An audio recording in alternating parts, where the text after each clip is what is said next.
તો ખેડૂતો માટે એક ખુશીના સમાચાર, ખાસ કરીને ઉત્તર ગુજરાતના ખેડૂતો માટે રાહતના સમાચાર સામે આવ્યા। વરસાદ ખેંચાતા ઊભા પાકને બચાવવા રાજ્ય સરકારે સુજલામ સુફલામ યોજનાની કેનાલોમાં પાણી છોડવાનો નિર્ણય કર્યો છે।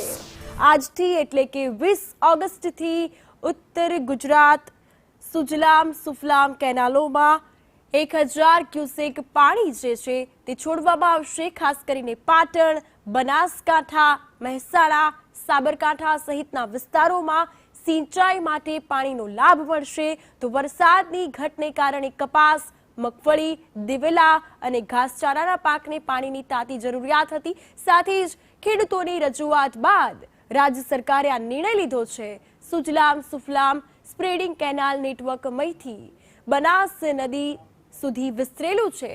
તો આ પાણીની અછત ધરાવતા વિસ્તારો કે જ્યાં સિંચાઈ તેમજ ભૂગર્ભ જળ રિચાર્જ માટે મહત્વપૂર્ણ ભૂમિકા ભજવે છે। વરસાદ ખેંચાતા પાક બચાવવા માટે આ નિર્ણય લેવાયો છે, એટલે ઉત્તર ગુજરાતના ખેડૂતોને લઈને એક રાહતના સમાચાર।